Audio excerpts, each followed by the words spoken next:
Olá, sou Pedro Candeias. Sejam bem-vindos a mais um episódio do podcast de Miguel Sousa Tavares, de Viva Voz.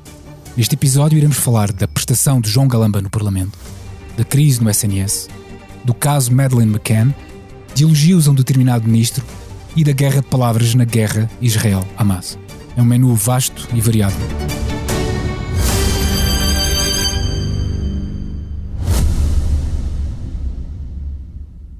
Subscrever o Expresso é ter acesso à melhor informação, a uma vasta oferta de conteúdos exclusivos e à opinião de referência.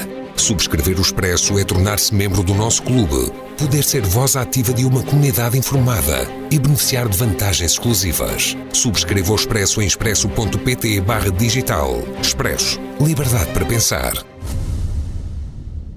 Olá Miguel, bem-vindo. Viva Pedro. Vamos então ao debate do Orçamento do Estado e à prestação de João Galamba. O Miguel escreve que o ministro vive, e passo a citar, no país das maravilhas. Porquê? Bom, Galamba fez o discurso de encerramento do debate na generalidade do orçamento. Eu considero, já que o disse, que este é um bom orçamento, assim os deuses ajudem a sua execução, nomeadamente com a crise internacional que temos em cima da mesa. Este tem sido, os governos de Costa e os seus ministros das Finanças, Mário Centeno e Fernando Medina, têm sido bons gestores do curto prazo da conjuntura económica. Mas o que tem faltado a este governo, em minha opinião, é uma visão de longo prazo.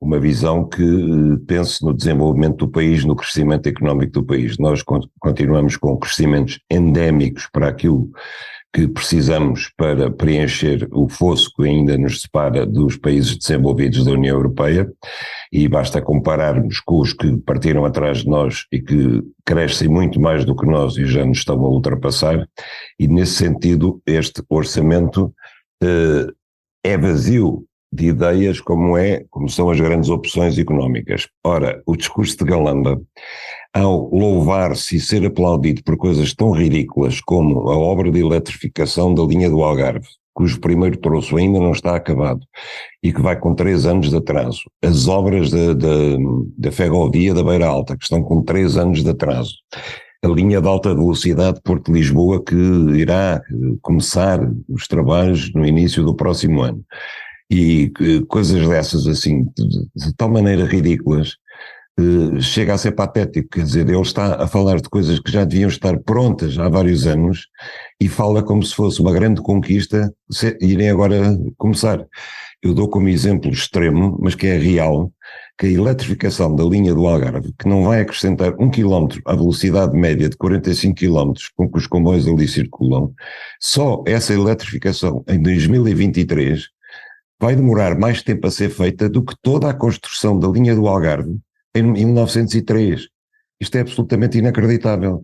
Como é que um governo quer desenvolver o país pode se gabar de uma coisa destas?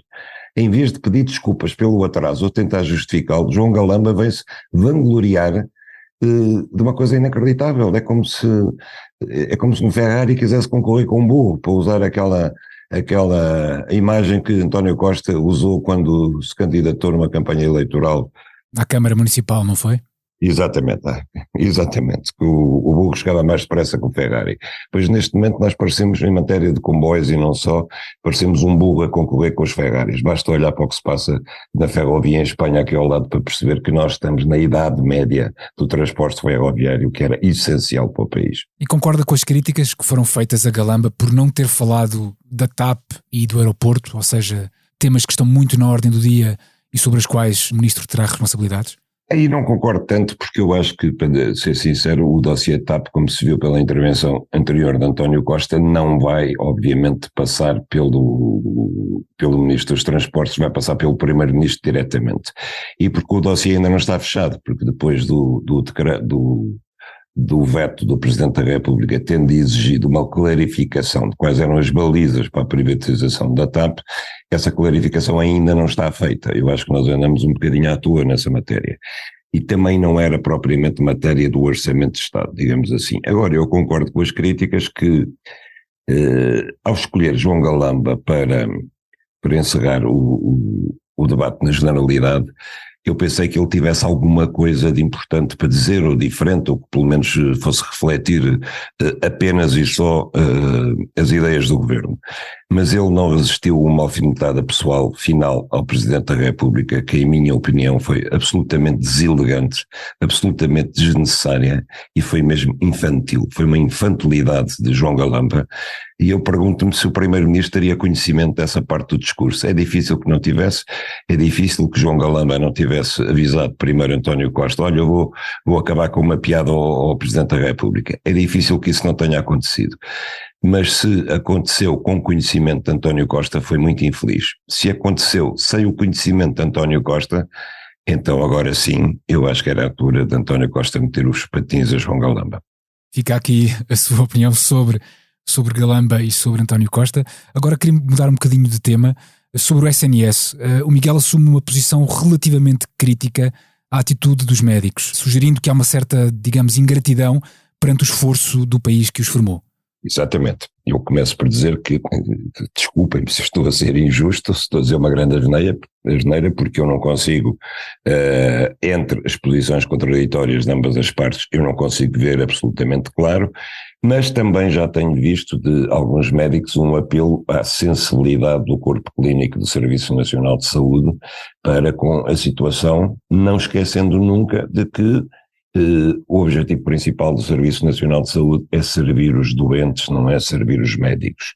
O que não quer dizer que os médicos não estejam mal pagos e que os médicos não tenham razão na maior parte ou em grande parte das reivindicações que fazem. Agora, aquilo que eu digo é o seguinte, é preciso que os médicos não esqueçam quando eles, ainda ontem ouvi dizer, os representantes dos dois sindicatos que estão a negociar com o Ministério, que ou nos pagam melhor, ou nós vamos para o estrangeiro ou para os privados, é preciso que os médicos não esqueçam que todos eles, exceto uma ínfima minoria que se formou no estrangeiro, foram formados em Portugal, no ensino público, num curso que é caríssimo, basta olhar para as propinas que agora a Universidade Católica, que é o primeiro curso privado de medicina, cobra aos seus estudantes, e essas propinas, esses cursos, foram custeados pelos contribuintes, pelo Estado português.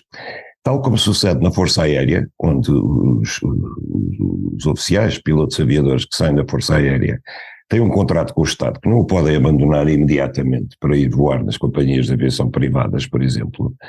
Aqui não existe esse constrangimento por parte dos médicos que saem do ensino público. E, portanto, eles deviam meditar sobre isso, eles e os privados que os contratam, porque é fácil dizer, no setor privado pagam-nos muito melhor. Pois pagam, porque eles não tiveram que pagar a formação dos médicos. Eles recebem diretamente os médicos que o ensino público formou. E a mesma coisa no estrangeiro.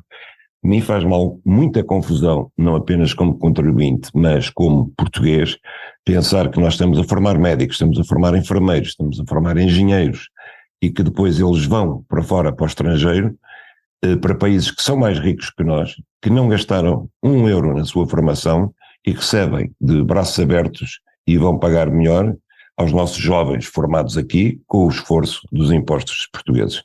Acho que devia haver aqui alguma sensibilidade para perceber que, apesar de, à vista, eles poderem achar-se com razão em tudo, não têm razão em tudo e é preciso ponderar os interesses em jogo. Dito isto, o que é que o Miguel acha sobre o tal pedido de 30% de subida do salário, que é uma das reivindicações que os médicos têm vindo a fazer?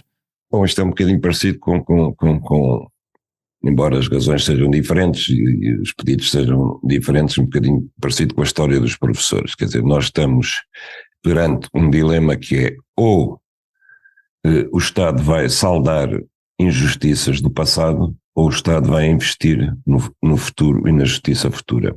Não há dinheiro para as duas coisas. Quer dizer, nós não podemos ir atrás pagar contas que no setor público, sem as pagar aos trabalhadores do setor privado, foi quem sofreu mais com a crise iniciada em 2008, e ao mesmo tempo querer ter recursos públicos para investir nos serviços.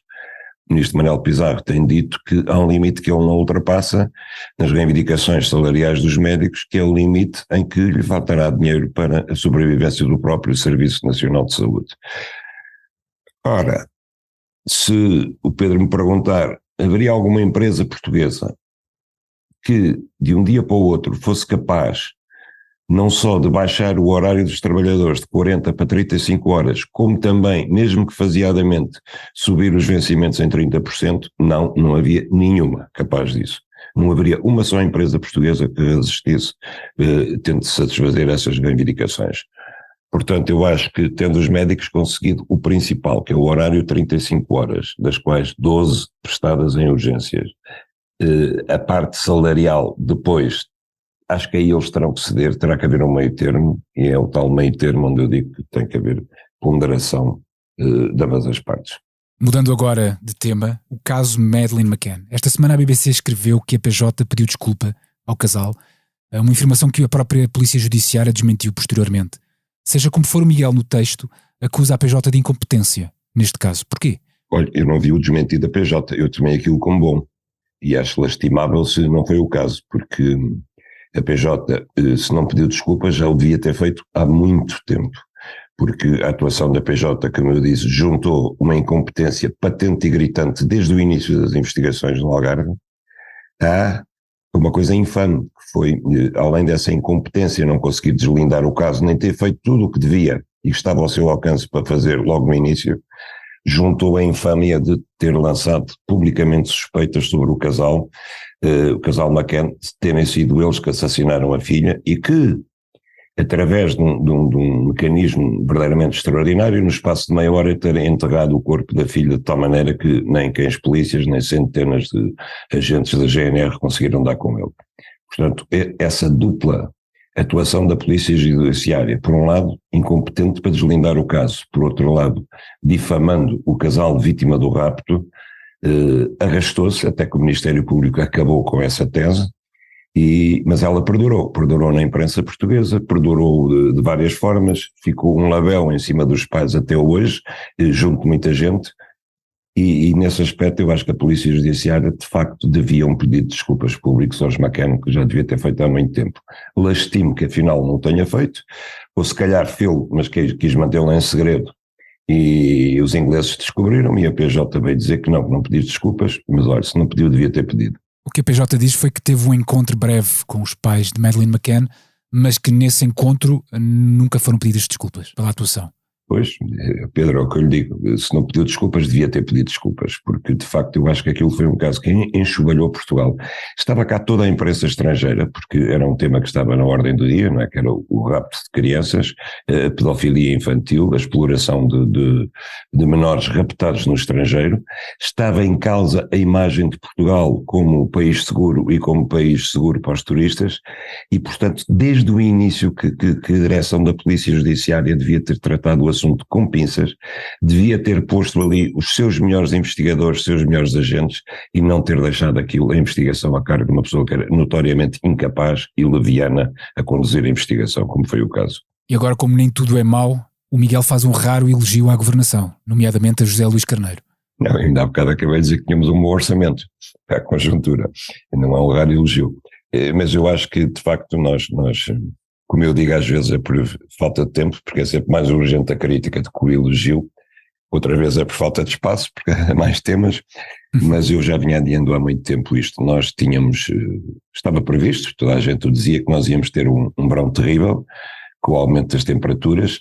Vimos à nossa roda países a arderem muito perto de nós e de forma violenta. E eu acho que nós tivemos uma coisa que desde o início a mim me deu alguma esperança, é que pela primeira vez as verbas gastas com a prevenção de incêndios tinham ultrapassado as verbas previstas para combater incêndios. E isso foi determinante para que o país tivesse a década com menos área ardida e com menos ocorrência de incêndios. Também houve uma grande consciencialização que se deve ao Ministro, na sua maior parte, junto às pessoas para que elas limpassem os seus terrenos. Muitos fizeram, quase todos à sua custa, alguns foram multados por isso. Houve muita gente que gastou mais dinheiro a limpar os terrenos do que aquilo que tiram da exploração dos terrenos, e nesse aspecto eu acho que o Estado devia ajudar essas pessoas. Não estou a dizer que lhes dê dinheiro para limpar os terrenos, mas pelo menos, por exemplo, que lhes permita deduzir nos impostos. Agora, o que é facto é que o Ministro José Luís Carneiro teve uma atuação, a meu ver, impecável do ponto de vista de prevenção, de consciencialização e de alerta, e os resultados estão à vista, e é devido um elogio ao Ministro. E agora um termo incontornável, a guerra Israel-Hamas e a guerra das palavras. O Miguel considera que a sociedade está entrincheirada, que é impossível haver diálogo a respeito pelos dois lados? Eu acho que a sociedade está dividida em dois campos. O Noah Hariri, que é judeu, escritor muito bom, e diz uma coisa com que eu concordo, que há uma preguiça de não tomar partido, ou seja, a preguiça leva as pessoas a automaticamente tomar partido por um dos lados, e isso é irredutível, porque ao tomar partido vem ao de cima todos os ódios, todas as raivas, todos os desejos de vingança, todos os desejos de legítima defesa, chamem-lhes o que quiserem. Então, ontem vimos o porta-voz do Hamas a dizer que querem destruir o Estado de Israel, querem acabar com os israelitas todos na Palestina, e do outro lado também vemos os extremistas do lado de Israel a dizer a mesma coisa em relação aos palestinianos. E soubemos, por exemplo, que houve um ministro de Israel que logo no dia 12 de outubro, creio eu, poucos dias depois do ataque do Hamas, apresentou um documento estratégico em que o objetivo era correr com os palestinianos todos de Gaza para o Sinai, que por acaso já foi israelita, mas agora é do Egito.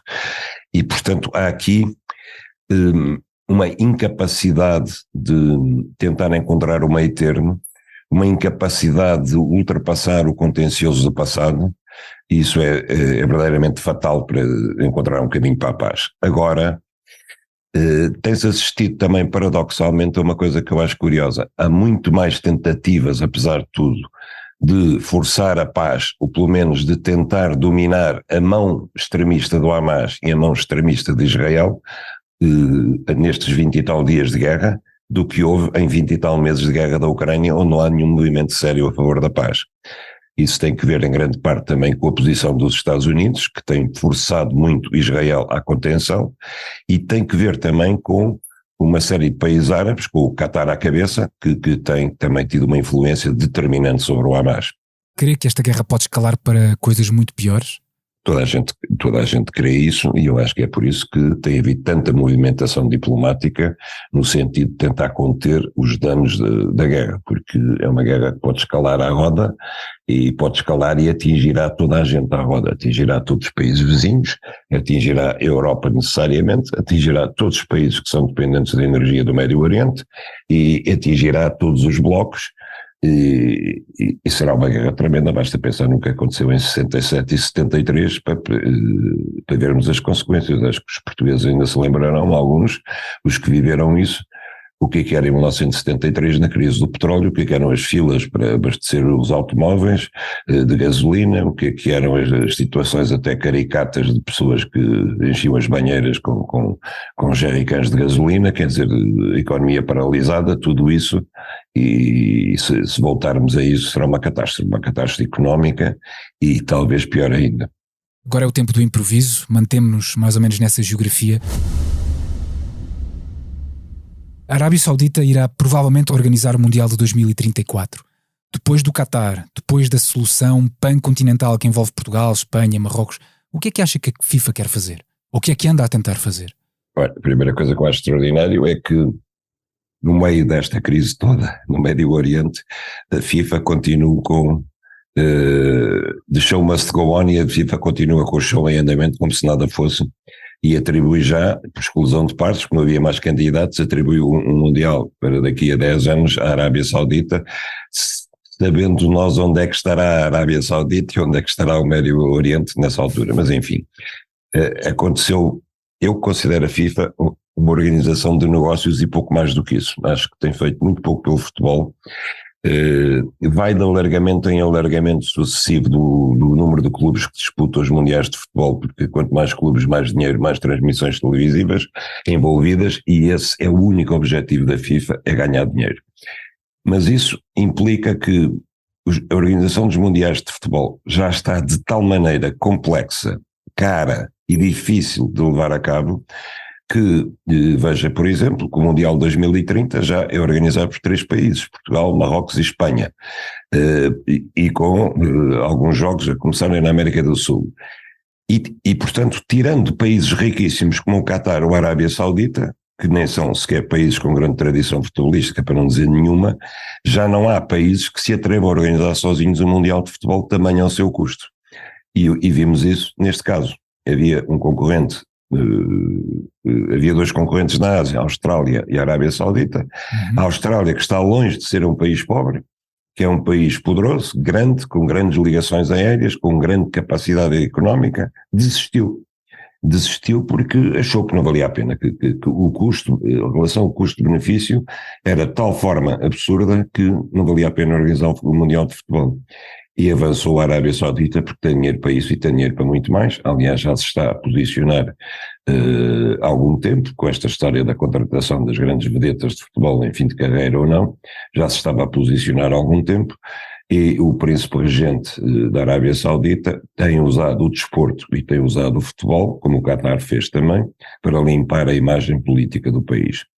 Agora depois vem a tal história dos direitos humanos, vem tudo isso, mas isso é uma grandíssima hipocrisia. Nós vemos agora com a crise de Israel que o Qatar é simultaneamente acusado de ser o grande financiador do Hamas, mas foi o país que ainda há uns meses atrás recebeu com pompa e circunstância e honra todos os grandes dignatários do mundo a propósito do Mundial de Futebol. Dito isto, acha que isto é uma resposta da Arábia Saudita ao Qatar? Ou seja, para tentar também manter-se na influência da geopolítica, por exemplo? Não é uma resposta ao Qatar, é seguir as pisadas do Qatar. Quer dizer, a Arábia Saudita tem os mesmos problemas políticos de acreditação internacional que o Qatar e tem os mesmos meios financeiros que o Qatar tem. E, portanto, segue as pisadas do Qatar pensando, olha, o futebol, que é um desporto de multidões, que nos vai dar uma visibilidade mundial durante 40 e tal dias, é a melhor maneira de nós limparmos a imagem do regime.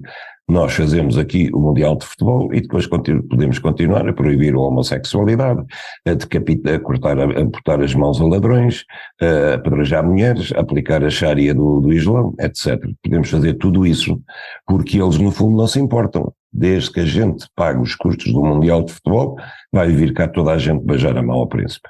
Mas a FIFA não devia de repensar, aliás, um bocadinho melhor os sítios que escolhe para fazer eventos mundiais como este, ou seja, o desporto e o futebol neste caso é uma espécie de mantra, de universalidade, de união dos povos, e depois a escolha de alguns países pode ser um bocadinho duvidosa. Eu acho que a FIFA devia repensar tudo, a começar pela dimensão do Mundial de Futebol, que é absurda, que obriga os clubes a ter os jogadores mobilizados ao serviço das seleções durante 40 e tal dias, e tudo, como eu disse, não é em benefício do futebol, porque quando uma seleção para chegar à final tem que disputar 10 jogos e ou faz, como normalmente aconteceu até aqui, até o Mundial do Qatar, no final da época, quando os jogadores já estão rebentados, ou então tem que se interromper a época a meio, porque o Mundial vai ser num país do Médio Oriente, onde as temperaturas no verão são insustentáveis, algo está completamente errado, algo está completamente baralhado, quer dizer, está tudo ao serviço, não do futebol, não da qualidade do futebol, mas sim dos interesses financeiros da FIFA. Termina assim o podcast Miguel Sousa Tavares de Viva Voz, que regressa para a semana, novamente com o Paulo Santos.